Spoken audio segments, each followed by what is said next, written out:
So this is a story about our experience building a live web tracker for the Percy de Wolf dog sled race in the Yukon, as Chelina mentioned, and also how this volunteer passion project gave us a platform to learn open source GIS. So how it started, the origin story, 2008, I'd been using Esri GIS for a few years.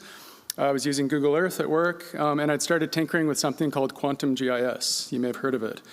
So I was pretty inexperienced with things like web and databases and programming, but I was hearing a lot about this stuff being used in GIS, so I was getting really curious. And then about 2 weeks before the start of the Percy race, the Yukon Quest asked if we wanted to borrow their Spot GPS trackers for the Percy to somehow track the race, and I stupidly said yes. So I had no idea how to do it, but I was pretty keen to figure it out.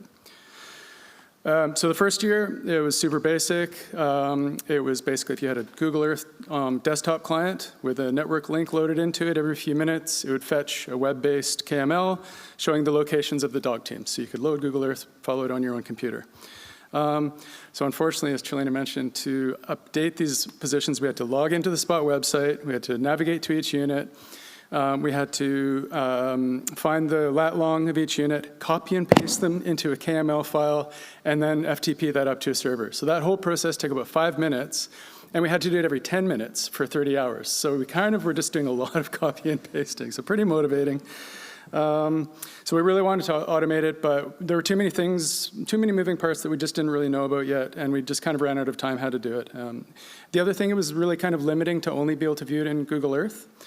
And so the next year, we got it onto a website. So thanks to the brand new Google Earth browser at the time, Google Earth browser plugin, the Monster Milk Truck. Anyone remember Monster Milk Truck?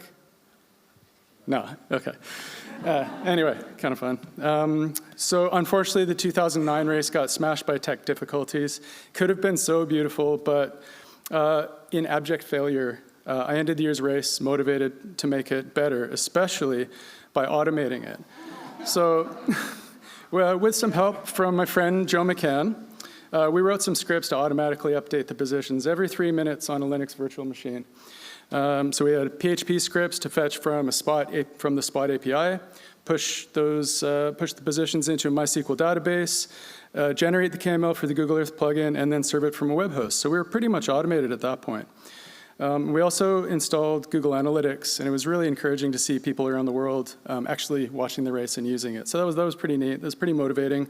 The big downside at that time was we still needed the Google Earth browser plugin, which was only available on Windows and Mac browsers, so no Linux, and importantly, no mobile devices. So the next big leap forward for us, we used a new JavaScript mapping library called Leaflet, to make it available on all platforms, including mobile, so no plugins required. So we ran the Leaflet version. We also ran the Google Earth version, but yeah, so in the new one, the PHP was generating GeoJSON for a Leaflet map. We also built some new PHP functions to automate the race setup, so kind of making our lives easier.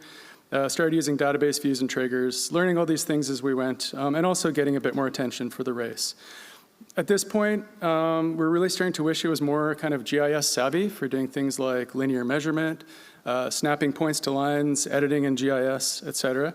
So our next version, we got rid of MySQL, started using PostGIS. So now we could snap GPS locations to the trail. We could do linear measurements along the trail, so the distance to the next checkpoint, edit the trail line in GIS during the race as new info came in. And used geofencing triggers and all other kinds of stuff. So also at that time, the Google Earth plugin API got deprecated, so it was a good thing we had built that Leaflet one the year before. And so yeah, dropped KML and Google Earth altogether. So those were sort of our big leaps. After that, it was really all about later improvements, incremental gains. And so things like Git version control, serving up custom base maps with vector tiles, serving GeoJSON from S3 buckets, optimizing the database for speed and ease of use, porting PHP code to Python, and really became a bit of a playground for trying and learning new things, but with a bit of pressure to actually get it done by a deadline, sort of like doing a lightning talk.